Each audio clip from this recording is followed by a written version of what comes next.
The day my boyfriend laughed at my cheap shoes in front of his rich friends, he had no idea that one day I would own the company his father built. That night changed everything. Not because I cried, but because I stopped believing in the version of my life that depended on him. My name is Emma Carter. I'm 24 years old. And 3 years ago, I was the girl everyone underestimated. I grew up in a small apartment on the edge of the city. My mother worked double shifts at a hospital, and my father left when I was 10. We didn't have much, but my mom always told me something I never forgot. Being poor isn't shameful. Staying small is. I believed her. By the time I reached college, I was working 2 jobs just to stay enrolled. I studied business during the day and worked evenings at a quiet cafe near downtown. That's where I met Daniel Whitmore. Daniel was everything my life wasn't. Expensive watch. Luxury car.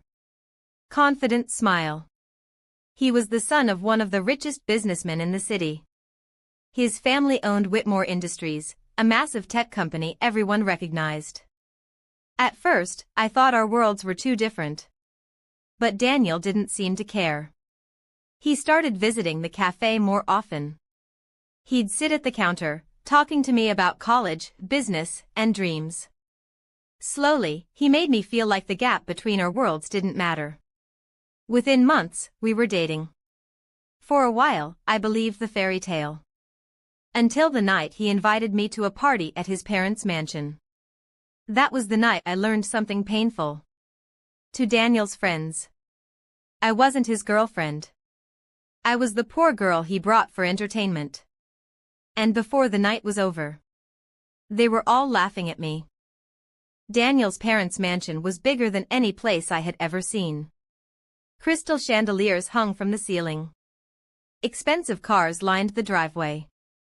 And everywhere I looked, people wore clothes that probably cost more than my entire month's rent. I felt out of place the moment I stepped inside. Daniel barely noticed. He walked ahead confidently, greeting friends, shaking hands, laughing loudly. I followed quietly behind him, trying not to look nervous. Soon, we joined a group of his friends near the balcony. They were all rich sons and daughters of business owners, investors, and politicians. One girl looked me up and down. "Daniel," she said with a smirk, "you didn't tell us you were bringing someone different tonight." Everyone laughed softly. Daniel chuckled too. My stomach tightened, but I stayed silent. Then one of the guys noticed my shoes. They were simple black heels I had bought on sale months ago. He pointed at them and laughed. "Wait, are those from a discount store?" The group burst into laughter. My face burned. For a moment, I thought Daniel would defend me. Instead, he shrugged casually. "Well, she does work at a cafe." More laughter. I stood there, frozen. The man who once told me he admired my ambition was now using my life as a joke. I looked at him, waiting for him to stop the humiliation. But he didn't. He leaned back in his chair, smiling like the moment entertained him. That's when something inside me quietly shifted. Not anger. Not tears. Something colder. I picked up my bag and turned toward the door. Daniel finally noticed. "Relax, Emma," he said lazily. "It's just a joke." I paused for a second before answering. "No," I said quietly. "It's a lesson." And that was the night I walked out of his mansion. Not knowing that one day, I would walk back in with something far more powerful than revenge. Power. The night I walked out of Daniel's mansion, I didn't go home crying. I went back to the cafe. The city was quiet, the streets almost empty. I sat alone at the small table where Daniel used to sit when we first met.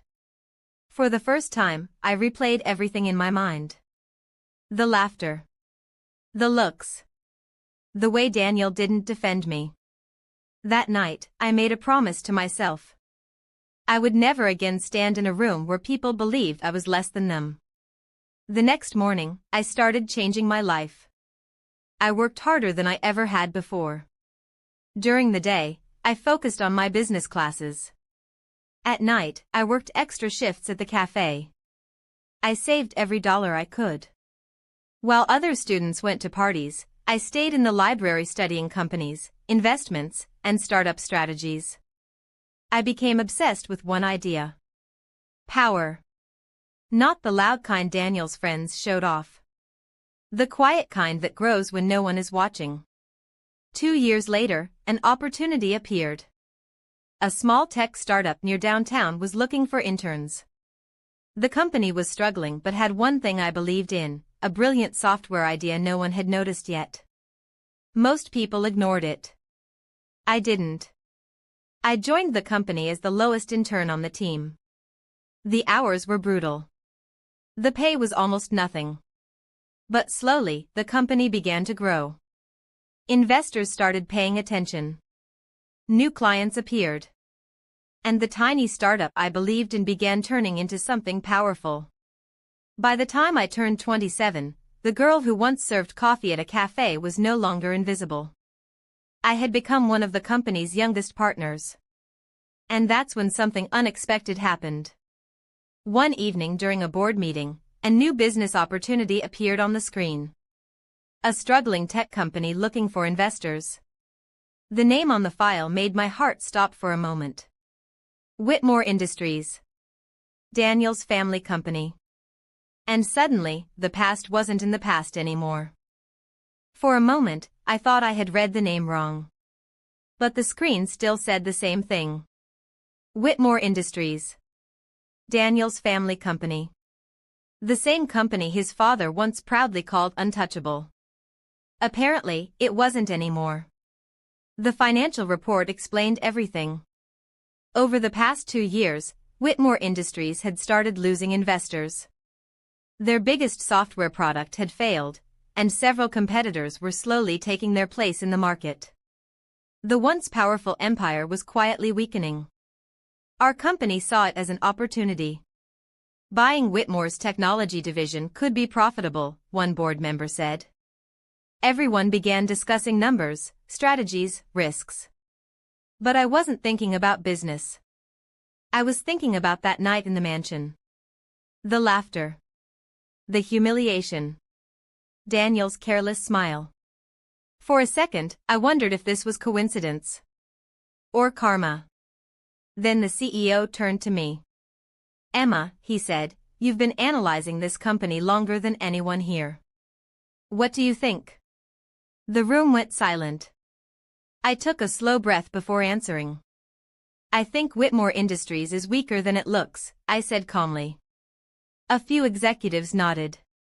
They've been relying on their reputation for too long, I continued. But reputation doesn't fix bad decisions. Another board member leaned forward. So you're suggesting we make an offer? I paused for just a second. Then I said the words I never imagined saying 3 years earlier. Yes. And not just for their technology division. The room grew quiet. I think we should buy the entire company. Shock spread across the table. But inside me, there was no hesitation anymore. Because this wasn't just a business deal. It was a full-circle moment. 3 years ago, I walked out of their mansion as the girl they laughed at. Now, I was about to walk back into their world as the person holding the power. And Daniel had no idea what was coming. The day we finalized the deal with Whitmore Industries, I decided to attend the meeting personally. Not as the girl who once worked in a cafe, but as the investor buying their company. The conference room was elegant, but the atmosphere felt tense. Papers were spread across the table as executives discussed the final details of the acquisition. And then the door opened. Daniel walked in. For a second, he didn't recognize me. Why would he? The girl he once laughed at was now wearing a tailored suit, sitting calmly at the head of the table. But when our eyes met, I saw it. Recognition. Shock. And something else. Regret. Emma, he said slowly. The room grew quiet. I smiled politely. Hello, Daniel. His father looked confused. You two know each other? Daniel didn't answer. Because suddenly, the past was standing right in front of him. The same girl he once mocked for her cheap shoes was now the person signing the papers that would transfer control of their company. I picked up the pen and signed the final document. Just like that. Whitmore Industries belonged to us. Daniel looked at me, still stunned. You planned this, he asked quietly. I shook my head. No, I said calmly. You taught me. 3 years ago, he showed me exactly how the world worked. And I simply learned how to win in it. As I walked out of the building that day, I realized something important. This was never about revenge. It was about proving something to myself. The girl they once laughed at was never small. They just didn't see her potential. Until it was too late. If you enjoyed this story, make sure to like and subscribe for more thrilling tales. Share your thoughts in the comments below, we love hearing from you.